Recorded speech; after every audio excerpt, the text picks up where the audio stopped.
के बगल में पर्वत है, वन प्रदेश है, सरोवर है। जो राम देख मुनि राम देख मुनि बास सुहावन।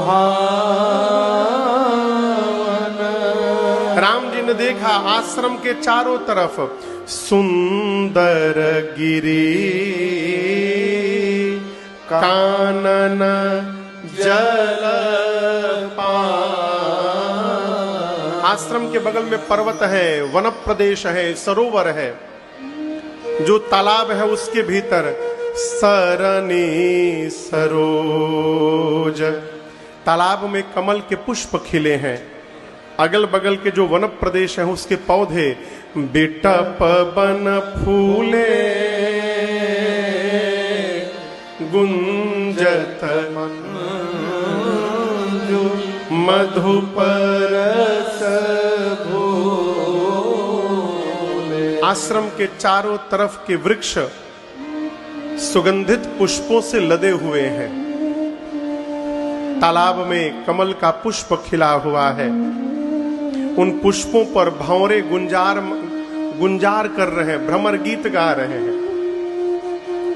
और आप दर्शन करिए, भजन वाल्मीकि ऋषि कर रहे हैं, लेकिन उनके भजन का प्रभाव उनके आश्रम के वातावरण में है। और ऐसा प्रभाव है कि उस परिवेश में प्रवेश करने वाले जीव जंतु आपसी बैर समाप्त कर गए। गोस्वामी जी कहते हैं बिरहित बैर मुदित मन चरहि। बैर समझ रहे हैं? बैर, बैर मने झगड़ा, मन मुटाव। मनुष्य को छोड़िए, जो जीव जंतु हैं आश्रम के बगल में रहने वाले, वो आपसी बैर समाप्त कर चुके हैं और एक साथ प्रेम से घूमते हैं। कहें तो सरोवर के एक ही घाट पर सिंह और गौ मैया एक साथ खड़े होकर पानी पी रहे हैं। ये वाल्मीकि ऋषि के भजन का प्रभाव है। बाबू जी, ये प्रमाण है। भजन अवरोध को समाप्त कर देता है और अवरोध समाप्त करने के लिए विरोध मिटाना आवश्यक है। समझ रहे हैं मेरी बात को? मन में जब तक विरोध रखिएगा, जीवन के विकास में अवरोध खड़ा रहेगा। और जिस दिन विरोध समाप्त हुआ, जीवन का सारा अवरोध समाप्त हो जाएगा।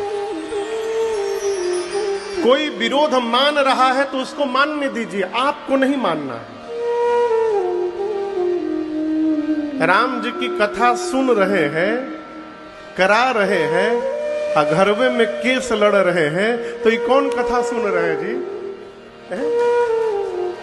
अब सोचिए, आप भरत चरित्र की कथा में 4 घंटा आंसू बहा रहे हैं और अपने भाई से केस लड़ रहे हैं, तो हम सुन का रहे हैं। भजन विरोध समाप्त कर देता है। हाथी देखे हैं आप लोग? हाथी जब किसी गांव में पहुंचता है ना, तो गांव भर के जितने कुकुर होते हैं, कुकुर समझते हैं? कुत्ते। हाँ, अमरिया बिहार में कुकुर कहते हैं उसको। यहां क्या बोलते हैं? यहां भी कुकुर बोलते हैं। हाँ, हाँ। हिंदी में कुत्ता, अंग्रेजी में अरे आपको तो सब मालूम है।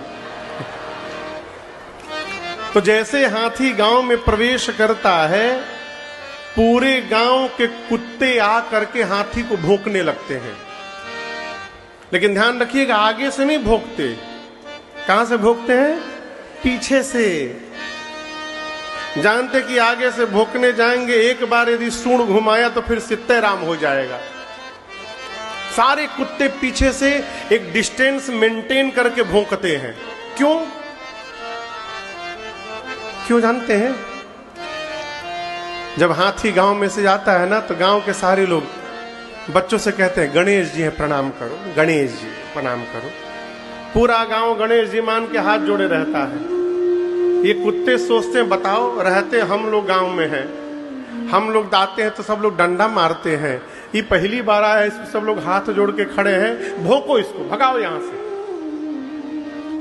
लेकिन आप दर्शन करिएगा, हाथी पलटकर कभी कुत्तों को जवाब नहीं देता। हाथी चलता रहता है, कुत्ते भौंकते रहते हैं, हाथी को कोई मतलब नहीं। जानते क्यों?